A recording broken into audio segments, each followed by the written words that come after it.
बात करने वाले हैं in the name of the king के बारे में। ये कहानी है एक अनाथ बच्चे की जिसे सारे लोग फार्मर कह के बुलाते हैं क्योंकि वो एक किसान है। लेकिन फार्मर एक बहुत ही बेहतरीन योद्धा है, इसीलिए लोग समझ नहीं पाते हैं कि आखिर फार्मर कहाँ से आया है। फिर जब फार्मर की सच्चाई पूरी दुनिया को पता लगती है तब सारे के सारे दंग रह जाते हैं। कहानी की शुरुआत होती है और हमारे सामने ईब राज्य का दृश्य आता है और यहाँ पर हम एक जादूगर को देखते हैं जिसका नाम है गैलियन। और गैलियन अभी एक लड़की के साथ है जिसका नाम है मुरियाला। और मुरियाला यहाँ के सेनापति की बेटी है और सारे लोग गैलियन से नफरत करते हैं, खास करके मुरियाला का पिता जिसका नाम है मेरिक। लेकिन मुरियाला गैलियन के प्यार में पड़ी है और गैलियन उसका फायदा उठा रहा है। तभी दूसरी तरफ हम फार्मर को देखते हैं और अभी फार्मर अपने बेटे के साथ खेल रहा होता है जिसका नाम है जेफ। और फार्मर के साथ यहाँ पे उसका एक दोस्त भी होता है जिसका नाम है नोरी। फिर रात में ये सारे लोग डिनर करने लगते हैं और यहाँ पर हम देखते हैं फार्मर की पत्नी को जिसका नाम है सोलाना। और फार्मर अपने परिवार के साथ बहुत ही ज्यादा खुश होता है। तभी अगली सुबह देखते हैं कि सोलाना अपने माँ के पास जा रही है और वो अपने साथ जेफ को भी लेकर के जा रही है। फिर जब रास्ते में ये दोनों जा रहे होते हैं तब जेफ अपने पिता के बारे में पूछता है और कहता है कि उनके माता पिता कहाँ हैं। तब सोलाना बताती है कि फार्मर एक अनाथ था, फिर उसे बहुत सारे लोगों ने पाला और किसी को आज तक पता नहीं लगा कि उसके माता पिता कौन है। तभी दूसरी तरफ हम यहाँ के राजा को देखते हैं जिसका नाम है किंग कॉनरेड। और उसके कुछ सिपाही आकर के बताते हैं कि यहाँ पे दानव घूम रहे हैं जिन्हें ये सारे लोग क्रग कह के बुलाते हैं और वो बहुत ही हैवान है। वो इंसानों को बहुत ही बेरहमी के साथ मारते हैं, इसीलिए वे लोग अपनी टुकड़ी को तैयार करने लगते हैं। तभी मेरिक पहुंचता है अपनी बेटी मुरियाला के पास। तो मुरियाला उससे कहती है कि वो पूरे राज्य में घूमना चाहती है। तो मेरिक उसे मना कर देता है और कहता है कि तुम्हारी इज्जत खतरे से खाली नहीं है और इतना कहने के बाद चला जाता है। तभी दूसरी तरफ सोलाना पहुंच जाती है अपने घर अपने माँ के पास। तभी फार्मर अपने घर के पास काम कर रहा होता है। तब उसे कुछ आहट सुनाई पड़ती है और जल्दी उसे पता लग जाता है कि ये क्रग है, इसीलिए वो सारे के सारे क्रग से लड़ने लगता है और वो बहुत ही बहादुरी के साथ लड़ता है और एक एक करके उन्हें मारने लगता है। तभी क्रग इनके घर के अंदर घुस जाते हैं और हर जगह पे आग लगा देते हैं, इसीलिए यहाँ पे नोरिक भी आ जाता है और वो भी इनसे लड़ने लगता है और ये दोनों मिलकर के बहुत सारे क्रग्स को मारते हैं। लेकिन फार्मर जानता है कि अब ये क्रग उसकी पत्नी और बच्चों के पास भी जाएंगे,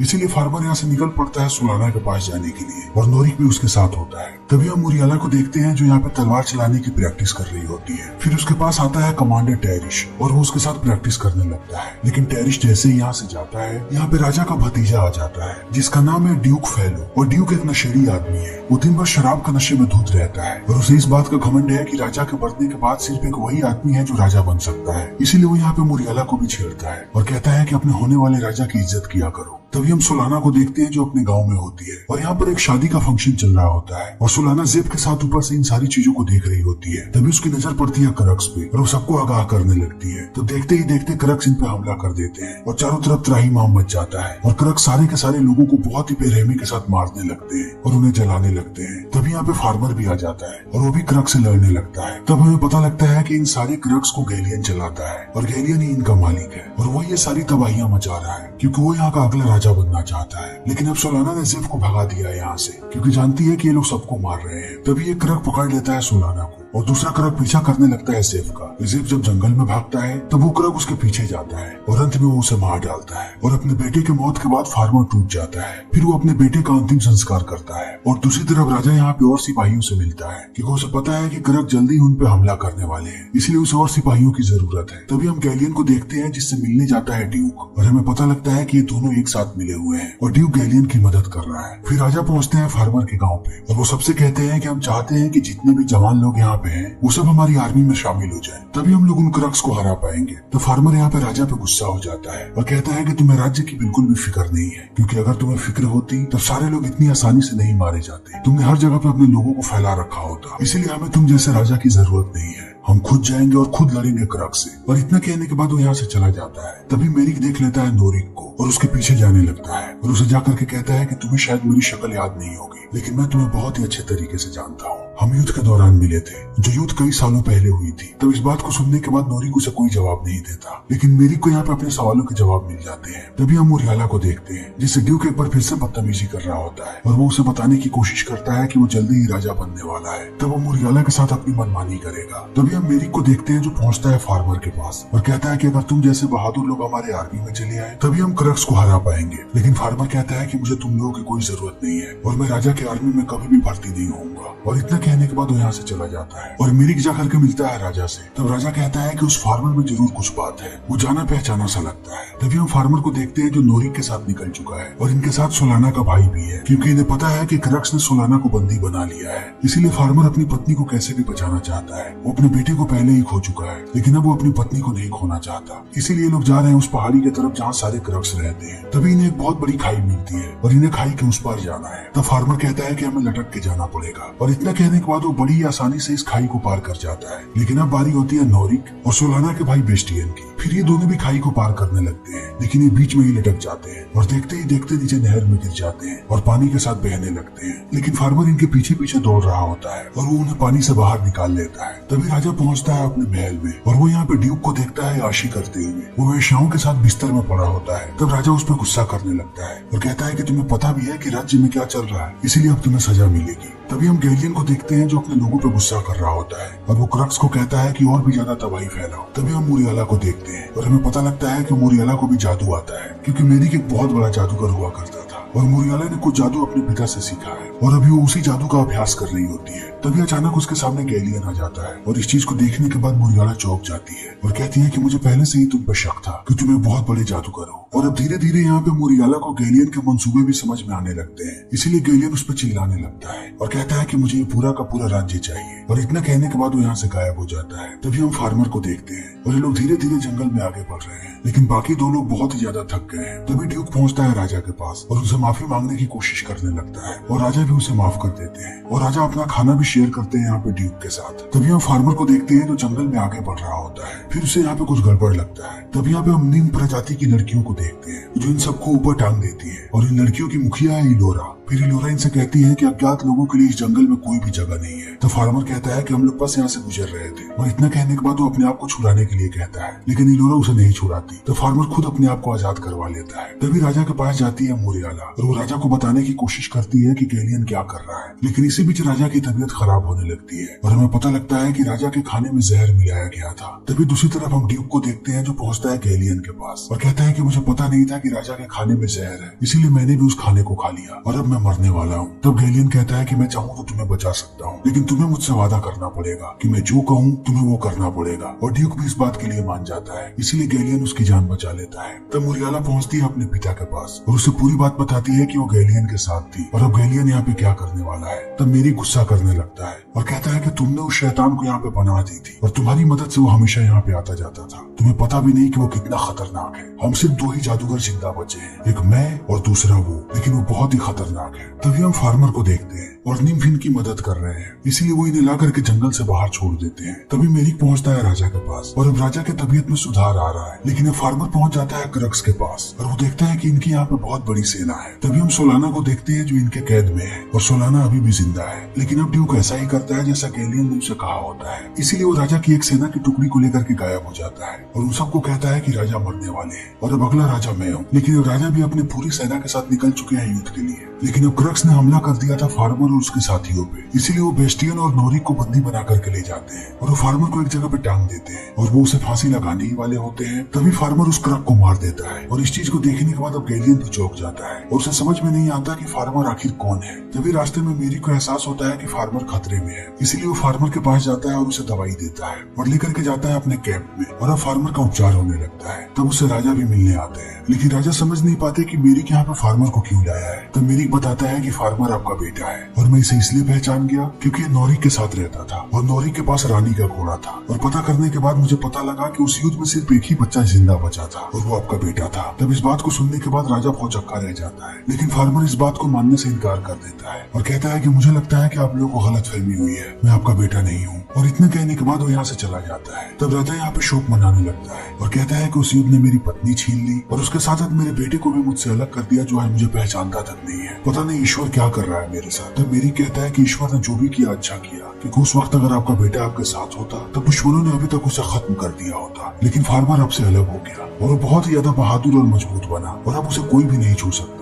और इतना कहने के बाद मेरिक पहुंचता है फार्मर के पास और कहता है कि तुम कहाँ जा रहे हो। तो फार्मर कहता है कि मैं अपनी पत्नी को बचाने जा रहा हूँ। तो मेरिक कहता है कि मैं चाहता हूँ कि तुम यहाँ का अगला राजा बनो, क्योंकि तुम अपनी पत्नी को कुछ नहीं दे पाओगे। युद्ध से लाने के बाद फिर से तुम उसे वैसी ही जिंदगी दोगे, लेकिन तुम और तुम्हारी पत्नी दोनों अच्छी जिंदगी के हकदार हो। तभी हम टेरिश को देखते हैं जो अपनी सेना को लेकर के जाता है ड्यूक के सेना के सामने। तब ड्यूक बाकी सेना वालों को भी बरगलाने लगता है और कहता है कि राजा की मौत हो चुकी है, इसीलिए अब मैं राजा हूँ और सब लोग मेरे साथ आ जाओ और मुझे पता है कि हमारे राज्य के लिए क्या सबसे अच्छा है। तभी यहाँ पे राजा चले आते हैं और राजा को देखने के बाद सारे लोग चौंक जाते हैं और जितने भी सिपाही ड्यूक के साथ थे और वो फिर से राजा के साथ चले आते हैं और यहाँ पे इनके साथ फार्मर भी होता है। लेकिन अब देखते ही देखते यहाँ पे क्रक की सेना आने लगती है और सबके बीच घमासान लड़ाई होने लगती है। क्रक को अपनी जान की कोई परवाह नहीं है, इसीलिए वो मरते जाते हैं, फिर भी लड़ने से पीछे नहीं हटते। लेकिन अब राजा की सेना भी बहुत ही ज्यादा जोश में है, इसीलिए वो एक एक करके क्रक्स को मारने लगते हैं और फार्मर भी इन क्रक्स का खात्मा कर रहा है ताकि वो अपनी पत्नी के पास पहुंच सके। फिर ये लड़ाई ऐसे ही चलती जाती है, क्रक्स आते जाते हैं और ये लोग उन्हें मारते जाते हैं और इन सारी चीजों को देखने के बाद अब ड्यूक घबराने लगता है और वो जानता है कि अगली बारी उसकी है, इसीलिए और सारे क्रक्स को लड़ने के लिए कहता है और फार्मर एक एक करके सबको मारने लगता है और गैलियन भी इन सारी चीजों को देख रहा होता है और वो खुश है कि उसने राजा के बहुत सारे लोगों को मार दिया। लेकिन अब ड्यूक भी गुस्से में है, इसीलिए वो अपनी तीर निकालता है और सीधा तीर मारता है राजा को ताकि वो यहाँ का राजा बन जाए। लेकिन राजा को तीर मारने के बाद ड्यूक यहाँ से भागने लगता है। तभी हम जंगल में देखते हैं मूरियाला को जो अपने पिता की मदद के लिए आ रही थी, लेकिन अब उसे ड्यूक मिल जाता है और ड्यूक उसे पकड़ने ही वाला होता है। तभी यहाँ पे निब सेना वाले चले आते हैं और वो ड्यूक के सारे लोगों को मार देते हैं और ड्यूक को बंधक बना लेते हैं। इसी बीच हम बेस्टियन और नोरिक को देखते हैं जो कैद में होते हैं, लेकिन अब वो यहाँ से भागने की कोशिश करने लगते हैं और बेस्टियन यहाँ से भागने लगता है, लेकिन नोरिक लड़ते लड़ते मर जाता है। लेकिन अब सोलाना भी यहाँ से भाग रही है। तभी हम राजा को देखते हैं और अब राजा की आखिरी सांस चल रही है। तभी फार्मर आता है राजा के पास और ये दोनों बातें करने लगते हैं और राजा यहाँ पे एक कहावत के बारे में बताता है फार्मर को। तो फार्मर चौंक जाता है क्योंकि यही कहावत उसके कान में हमेशा से गूंजती रहती थी। तब राजा बताता है कि ये कहावत मैं अपने बेटे को सुनाता था बचपन में। तो फार्मर को विश्वास हो जाता है कि ये राजा ही उसका पिता है। लेकिन अब यहीं पे राजा की मृत्यु हो जाती है, जिस चीज को देखने के बाद फार्मर फिर से टूट जाता है क्योंकि जैसे ही वो अपने पिता से मिला वैसे ही उनकी मृत्यु हो गई। तभी दूसरी तरफ हम टेरिश को देखते हैं जो पूरी सेना को तैयार कर रहा होता है। इसी बीच यहाँ पे मूरियाला आ जाती है ड्यूक को लेकर के। तब टेरिश गुस्सा हो जाता है और कहता है कि इसने राजा पे तीर चलाई थी, इसीलिए अब मैं इसे मार दूंगा। और इतना कहने के बाद वो ड्यूक को चैलेंज करता है कि मैं तुम्हें आखिरी मौका दे रहा हूँ, तुम मुझसे लड़ो तब मैं तुम्हें मारूंगा। इसीलिए अब ये दोनों लड़ने लगते हैं और टेरिश बहुत ही बुरी तरीके से हराता है ड्यूक को और वो ड्यूक को मारने ही वाला होता है। तभी यहाँ पे चारों तरफ ये शोर गूंज जाता है कि राजा की मौत हो गई है। तब ड्यूक उठ के खड़ा हो जाता है और कहता है कि अब मैं तुम्हारा राजा हूँ, क्योंकि राजा का आखिरी वारिश मैं ही था, इसीलिए तुम अपने राजा को कभी नहीं मार सकते। तभी यहाँ पे मेरिक आ जाता है और वो सबको बताने लगता है कि ड्यूक ने ही राजा को मारा था, लेकिन अभी भी राजा का एक वारिश जिंदा है। और जैसे ही टेरिश इस बात को सुनता है वो ड्यूक का गला काट देता है। तब मेरिक यहाँ पे सबको बताता है कि फार्मर ही राजा का बेटा है जो बचपन में उनसे बिछड़ गया था, इसीलिए फार्मर को यहाँ का नया राजा घोषित किया जाता है और सारे लोग उसका अभिनंदन करते हैं। और फार्मर अब इन सबको तैयार करने लगता है लड़ाई के लिए।